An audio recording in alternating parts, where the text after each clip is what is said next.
Myles Garrett spent 9 years in Cleveland, becoming one of the greatest players in franchise history. But now, after a blockbuster move to the Los Angeles Rams, he's finally opening up about why he wanted out. And when you hear what Garrett says was really happening behind the scenes, his decision starts to make a lot more sense. In a social media post after the trade was announced, Garrett thanked the Browns and their fans, saying the city of Cleveland shaped him and made me tougher, adding that the best days of this franchise are ahead. 6 words. That's what it came down to. Loving you is easy. Leaving you is the hard part. He didn't post that from a beach. He didn't drop a cryptic emoji or let his agent do the talking. Garrett sat down, put pen to paper or fingers to screen, and wrote one of the most loaded farewell messages in recent NFL memory. Not bitter, not explosive, just honest. And that honesty cut deeper than any bombshell would have. He wrote to the dog pound directly. Thank you for embracing my family and I from day one. Thank you for every packed stadium, every moment of belief, every kid wearing my jersey, every message, every criticism, every expectation. I respected that then, and I respect it now. I wish I could have done more for you. That last sentence, I wish I could have done more for you. Not I wish the front office had done more. Not I wish the roster had been better. He took ownership of it. That's who Myles Garrett is. It's hard to put into words what that really means. When so much of your life has been shaped in one place, around one team, and with one community behind you. From my very first play, you embraced me, and I wanted to help bring winning back to a city whose loyalty, resilience, and belief never wavered. What I didn't fully understand then was how much this city would shape me. Cleveland made me tougher. You challenged me. You taught me about perseverance, about showing up even when things aren't easy, and what loyalty really looks like. Think about that for a second. This man arrived in Cleveland as a 21-year-old kid from Texas A&M, with the weight of an entire football city on his shoulders. He left 30 years old with a single-season sack record, a Hall of Fame resume in progress, and a heart that, by every indication, genuinely broke when it was time to go. What I can say with complete honesty is this: I gave this city everything I had. I suited up and wore those colors with pride. And I don't regret a second of being part of this storied franchise. Every Sunday, every offseason, every play, every down, every moment, you gave me more in return than I can ever repay. Those words hit different when you understand what he was actually walking away from and walking toward. In a blockbuster move, the Rams traded for the reigning Defensive Player of the Year. In exchange, the Cleveland Browns received former Defensive Rookie of the Year Jared Verse, a 2027 first-round pick, a 2028 second-rounder, and a third-round pick in 2029. This wasn't just a trade. Garrett wasn't just the best player on that team. He was the face of this franchise during one of the most turbulent eras in Cleveland sports history. And on June 1, 2026, that era ended. Now here's what that farewell didn't fully say out loud. The real story underneath it. Because there's a difference between what Garrett wrote and what drove him to that point. The farewell told you where he was emotionally, but the actual answer to why he left, that's a much longer story. And it starts more than a year before that social media post. Before there was a trade, there was a demand. In February 2025, Garrett said in a statement that he'd like to move elsewhere prior to the 2025 NFL season. He wasn't quiet about it either. He went on record. He put his name on it. And the reason he gave was exactly what you'd expect from someone who had watched 9 years of effort produce almost nothing in the win column. The goal was never to go from Cleveland to Canton. It has always been to compete for and win a Super Bowl. That line was directed straight at his own general manager, because weeks before, Andrew Berry had told reporters, "We feel really good about Myles, obviously as a big piece of our future. We're looking forward to him being on the field. We envision him going from Cleveland to Canton when his career is over." The fact Garrett specifically said the goal was never to go from Cleveland to Canton appears to be a direct response to his GM's remarks. That's not a coincidence. That's a message. The Browns' relationship with Garrett had reached a breaking point in early 2025, when the star edge rusher formally asked out of Cleveland after another losing season. His request crystallized long-running tension between his individual dominance and the franchise's inability to emerge as a consistent contender. He also blasted the organization at Super Bowl week's Radio Row. He talked publicly about Cleveland's lack of a solution at quarterback. He made it known that he wasn't just frustrated. He was done waiting. While I've loved calling this city my home, my desire to win and compete on the biggest stages won't allow me to be complacent. The goal was never to go from Cleveland to Canton. It has always been to compete for and win a Super Bowl. Now understand the context here. Garrett had been named a first-team All-Pro in 5 of the past 6 seasons, earned 6 consecutive Pro Bowls, and had at least 10 sacks in each of the past 8 campaigns. He was doing everything right, everything that was supposed to result in winning, and the team kept losing. Despite all that individual success, the Browns only played 3 playoff games with Garrett on the field. 3 in 9 years. So what did the Browns do when he requested that trade? Instead of entertaining offers, they refused to trade their Defensive Player of the Year, then finalized a massive extension to keep him in Northeast Ohio through 2030. The trade request was dropped when the Browns handed Garrett a 4-year extension worth $160 million, making him the highest-paid defensive player in NFL history at the time of signing. He stayed. He recommitted. He took the money and chose to believe. And what happened next? He went out and did the most extraordinary individual season a defensive player has ever had in NFL history. Rather than sulk in what would become his last season with the Browns, Garrett took out his frustrations on the field. He broke the single-season sack record with 23.0, en route to his second Defensive Player of the Year award. 23 sacks, a record that had stood for decades. He didn't coast. He didn't go through the motions. He went out and put the whole NFL on notice, while playing for a team that finished 5-12. That's the part that's hard to wrap your head around. Even with that defense, the Browns were still light years from contention. Facing the league's 12th easiest schedule, Cleveland went 5-12. The man set a record while his team finished with a losing record, not because he wasn't good enough, because the organization around him wasn't built to win.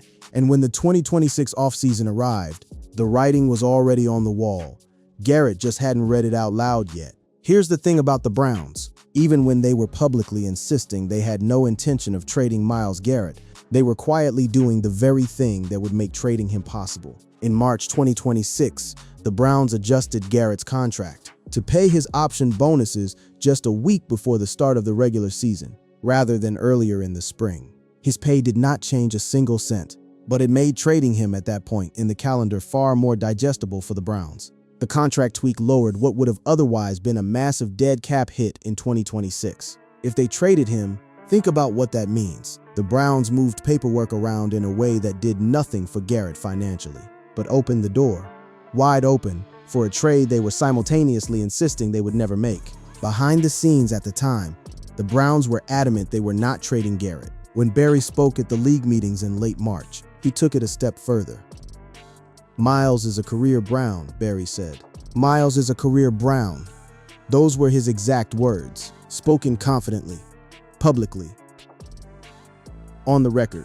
And within weeks, those words aged so badly that people across the internet were using them as the punchline to every Cleveland joke they could think of. Despite Barry's protestations, the fact that the star player had never met with new head coach Todd Monken, stayed away from voluntary offseason workouts, and had his contract adjusted provided breadcrumbs that a move might be coming. Breadcrumbs. That's the right word, because if you were paying attention, nothing about this situation looked like a player who had made peace with his future in Cleveland. During an offseason in which he spent time in Korea and Japan, Garrett was in regular contact with the Browns and was kept informed of their free agent moves and draft picks. But he did not participate in their offseason program and did not have any face-to-face interactions with new Browns head coach Todd Monken. You don't skip every single offseason workout and avoid your new head coach entirely when you're locked in. You just don't. Per reports, the Rams engaged in trade talks with the Browns shortly after the contract adjustment was made. Their efforts continued through the draft, with Cleveland remaining steadfast in rejecting offers. Things changed when Los Angeles general manager Les Snead offered to include Verse in the deal. Negotiations on an adjusted package of picks then resulted in an agreement. The Rams weren't taking no for an answer, and eventually the Browns stopped saying no. Once they got past the June 1 deadline, the Browns signaled their full-on rebuild by moving their best player. Waiting until then allowed Cleveland to split the $41 million in dead money on the salary cap over the next 2 seasons rather than absorbing it all at once. That's not an accident. That's a plan that was being executed quietly behind closed doors, while GM Andrew Barry stood at a podium and told the press that Myles Garrett was a career Brown.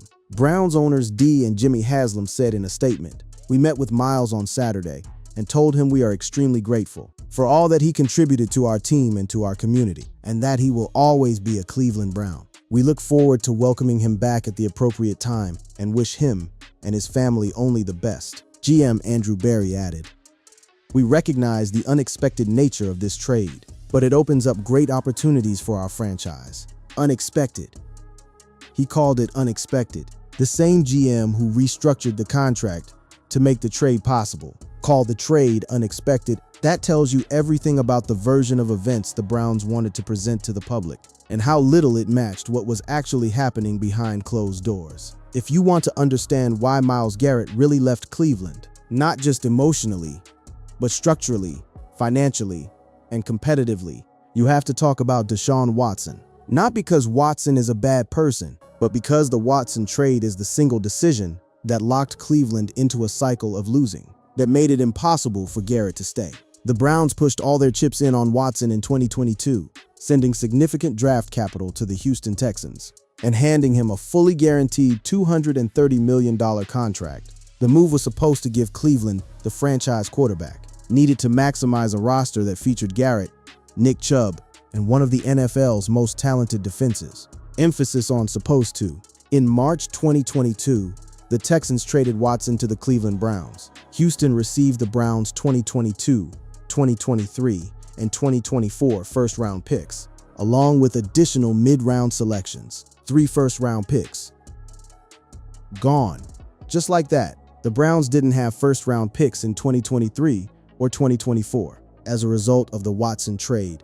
And though they landed a few rotational players in 2023, the 2024 draft looks like a disaster. So while Garrett was posting double-digit sack seasons year after year, the Browns were rebuilding from a position of self-inflicted poverty. No high picks to bring in elite talent, a quarterback who couldn't stay on the field and couldn't perform when he was, and a cap situation so mangled it squeezed the life out of roster flexibility. Acquiring Watson and giving him a fully guaranteed $230 million extension has proven to be a catastrophic decision. Beyond the fact his game has dramatically declined and he can't stay healthy, his cap hit sat at roughly $72.9 million for multiple seasons. A quarter of the Browns' payroll tied to a quarterback who has either been hurt or performed well below expectations. A quarter of the payroll for a player who gave them almost nothing in return. In 3 years with the team, Watson started just 19 games with a 9-10 record, throwing for 3,365 yards with 19 touchdowns and 12 interceptions.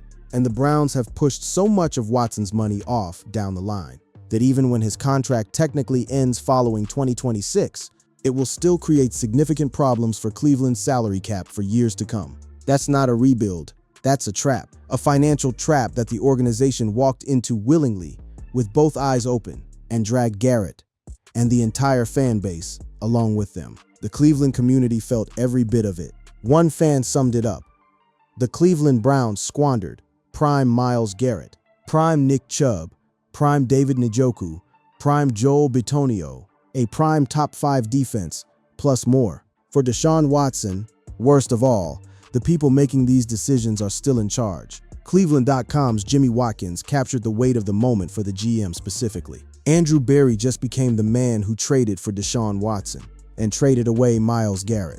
Quite a weighty reputation to rewrite. That's the legacy Andrew Berry is now carrying. 2 monumental decisions that pull in opposite directions. One brought in a broken quarterback who ate the cap alive. The other sent away a generational pass rusher who had done nothing but perform at the highest level. And at the center of all of it, while Cleveland's defense had been among the best units in the league for years, the offense had been the main reason the team won just 8 games since 2024. 8 wins over multiple seasons, with the best defensive player in football on your roster. That's not bad luck.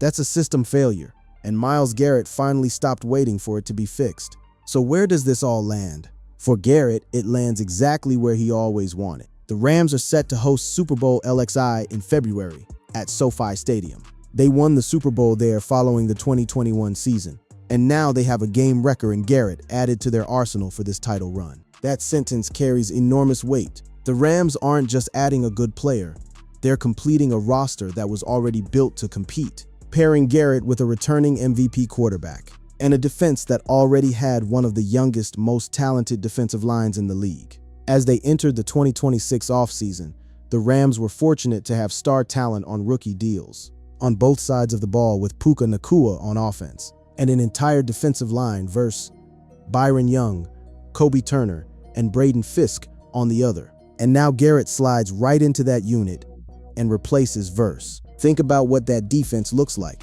The move is completely on brand for the Rams, who made a similarly seismic move in the 2021 offseason when they acquired Matthew Stafford. In the season, the Super Bowl was being played in Los Angeles before going on to win it, with the Super Bowl set to be played at SoFi Stadium once again. The Rams are going all in and living by their mantra, F them picks, while trying to repeat history. History.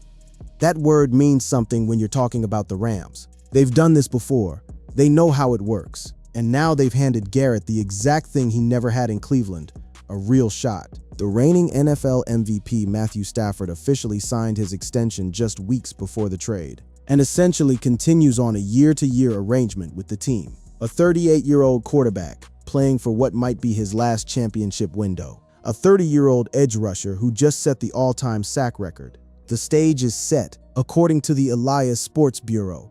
This is only the third time any player won NFL Defensive Player of the Year and then changed teams the next season. This doesn't happen often.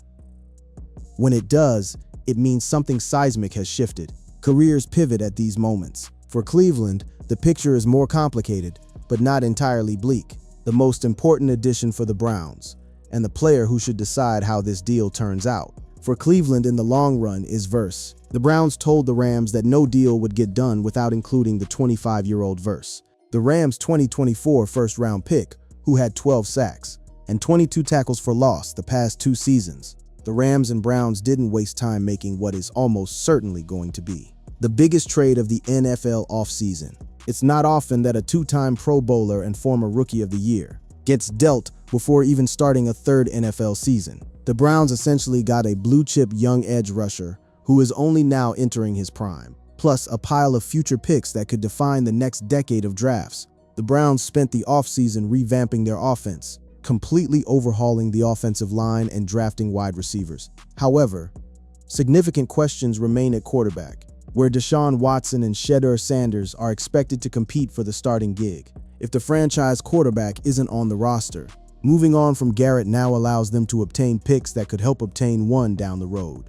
That quarterback situation is the one unresolved thread that defines everything. Because if the Browns can't find their guy under center, none of the draft capital in the world is going to matter. They've already learned that lesson the hard way once. New Browns head coach Todd Monken said earlier on the day of the trade that he was not given any assurances upon being hired about Garrett remaining with the team. Instead of having the single-season sack record holder in the fold for his first year leading an NFL team, Monken will be tasked with integrating Verse and developing the group of younger players brought in via Cleveland's haul of draft picks. That's a different kind of rebuild, not the Watson-era rebuild where you mortgage the future for a quarterback who can't play. This one is built on draft capital, young talent, and hopefully a lesson learned about never again betting the franchise on one unproven move. The dog pound will see number 95 again.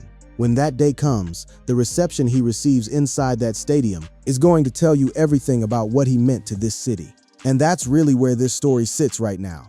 Not fully resolved, not neatly tied up. Garrett boards a flight to Los Angeles. He was set to fly to Los Angeles shortly after the trade to begin getting acclimated to his new city and team, chasing the one thing 9 years in Cleveland couldn't give him: a ring. The Browns begin again, with younger pieces, more picks, more hope, and the same nagging question that has haunted this franchise for the better part of 4 decades. Who's going to play quarterback? Myles Garrett answered his question. He told you exactly why he left, and he did it without burning a single bridge. He told you about loyalty, about perseverance, about what Cleveland meant to him, and what winning means to him. And he made it clear those 2 things were never in conflict. He just ran out of time waiting for them to exist in the same place. Loving you is easy, leaving you is the hard part. And now he's gone. On to Los Angeles. On to a Super Bowl window. On to the next chapter of a career that was always too big for the building that housed it. Cleveland will heal. It always does. But it'll take a while before they stop replaying what could have been.